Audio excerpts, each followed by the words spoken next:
అందరికీ నమస్కారం. నేను మీ Haripriya. Welcome to my channel. ఇవాల్టి షార్ట్ వీడియోలో మనం దసరా శరన్నవరాత్రుల్లో 4వ రోజు ఆశ్వీజ శుద్ధ చవితి నాడు అంటే 25 సెప్టెంబర్ 2025 సంవత్సరం గురువారం నాడు శ్రీ కాత్యాయని దేవి రూపంలో అమ్మవారిని ఆరాధించాలి. ఇక్కడ ప్రతి ఒక్కరికి ఒక ముఖ్య గమనిక అండి. 10 సంవత్సరాలకు ఒకసారి తిథి మార్పు వలన అమ్మవారు 11వ అవతారంలో భక్తులకు దర్శనమిస్తారు. అదే ఈ సంవత్సరంలో కాత్యాయని దేవి రూపంలో అమ్మవారు ప్రత్యేకంగా దర్శనం ఇవ్వనున్నారు.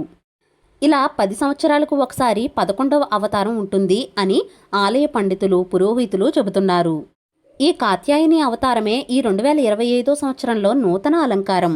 కాత్యాయని అమ్మవారికి ఈరోజు రవ్వ కేసరిని లేదా పాయసాన్నాన్ని నివేదన చేయాలి. అమ్మవారిని మందారాలతో కానీ మల్లెలతో కానీ పూజించాలి. ఈరోజు అమ్మవారు పసుపు రంగు చీరను ధరిస్తారు. శ్రీశైలంలో నవదుర్గా రూపమైతే కూష్మాండాదేవి రూపంలో దర్శనమిస్తారు. ఈరోజు అమ్మవారికి చిల్లులేని అల్లంగారెలను నివేదన చేయాలి. ఈరోజు చదవవలసిన స్తోత్రాలు శ్రీ కాత్యాయని దేవి స్తోత్రం. ముత్తైదువులకు పసుపు కుంకుమ జాకెట్టు తాంబూలం ఇస్తే ఎంతో మంచిది. కాత్యాయని దేవిని ఆరాధించడం వల్ల కలిగే ఫలితం ఏమిటంటే పెళ్లి కాని వారికి పెళ్లి అవుతుంది. రెండో పెళ్లి కోసం చూసేవారికి చక్కని వరుడు దొరుకుతారు. కాత్యాయని దేవిని ఆరాధించడం వల్ల పెళ్లి కాని వారికి పెళ్లి అవడమే కాకుండా సత్సంతానం కూడా లభిస్తుంది.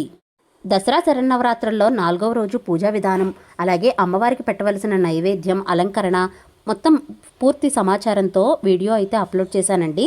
ఆ వీడియో లింక్ మన ఛానల్ పేరు కింద ఇస్తున్నాను, క్లిక్ చేసి చూడగలరు. ఇవాల్టి వీడియో మీకు నచ్చితే please like, share, subscribe to my channel. Thank you for watching.